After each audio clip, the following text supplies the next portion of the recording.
Senhora Presidente, Senhor Primeiro-Ministro. O senhor veio aqui apresentar um orçamento que prossegue a crise, que em aspectos fundamentais a agrava, mas com um discurso pré-eleitoral que vem proclamar o fim da crise.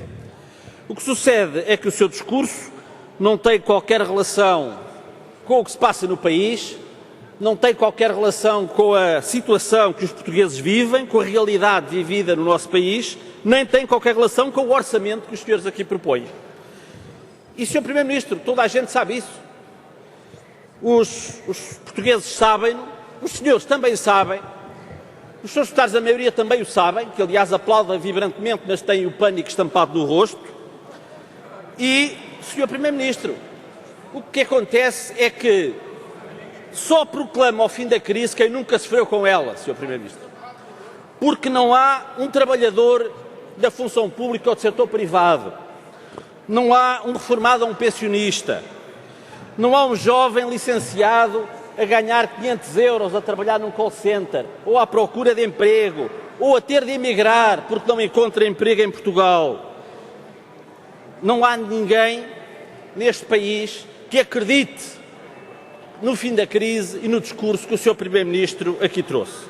Aliás, o Sr. Primeiro-Ministro fala em índices de confiança, mas significativamente não fala nos dados oficiais do INE sobre a pobreza e sobre o risco de pobreza, do aumento de pobreza, no risco de pobreza que afeta hoje 1/4 da população portuguesa.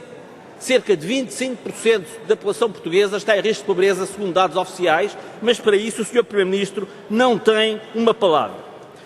O Sr. Primeiro-Ministro veio discutir o Orçamento de Estado, com o caos instalado no setor da justiça, com professores para colocar no final de outubro, com a falência do maior banco comercial privado do nosso país, com o país a braços com injustiças revoltantes e não teve uma única palavra para os problemas reais que os portugueses sentem na pele no seu dia-a-dia. Sobre isso não houve uma palavra. E, Sr. Primeiro-Ministro, nós não precisamos desmentir o seu discurso.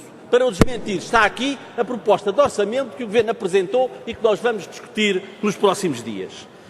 O Sr. Primeiro-Ministro diz que o Governo fechou há 5 meses o programa de assistência. Mas o que é facto, já aqui foi demonstrado, é que não há uma única medida constada do programa da Troika que não esteja, de facto, neste orçamento. E que isso é assumido. As únicas medidas de alívio da austeridade em matéria de salários e pensões não resultam de decisões do Governo, resultam pura e simplesmente de decisões do Tribunal Constitucional que inviabilizaram medidas impostas e desejadas por este Governo.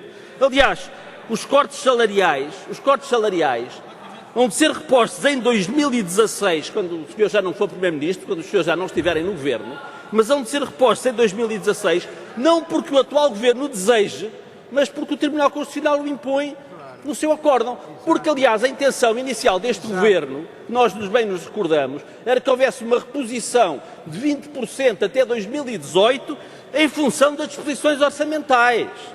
E, portanto, o Governo nunca quis repor os cortes salariais em 2016. O Tribunal Constitucional é que o impõe, seja qual for o Governo que esteja a funções em 2016, e essa que é a realidade. Mas, para concluir, Sra. Presidente, o Sr. Primeiro-Ministro há pouco dizia que nós já não temos os constrangimentos da Troika, agora temos é o Tratado Orçamental e os compromissos internacionais do Estado português. E eu pergunto, Sr. Primeiro-Ministro, e o Governo português não tem uma ideia para o país que vá para além do mero acatamento de imposições que nos são feitas a partir do exterior? É evidente que não tem, Sr. Primeiro-Ministro. O drama é que, de facto, não tem. O Governo não tem uma ideia para o país que vá para além de servir os interesses dos mais poderosos à custa dos interesses da grande maioria da população, à custa dos interesses do povo e do país. E é por isso que o Governo foge à realidade o mais que pode. O problema que o Governo tem é que os portugueses sentem essa realidade e os senhores membros do Governo, PSD e o CDS, vão ter de ser confrontados pelos portugueses com as vossas responsabilidades perante a situação para que atiraram o país e perante a falta de quaisquer perspectivas de esperança de superação da crise que os portugueses estão a atravessar. Muito obrigado.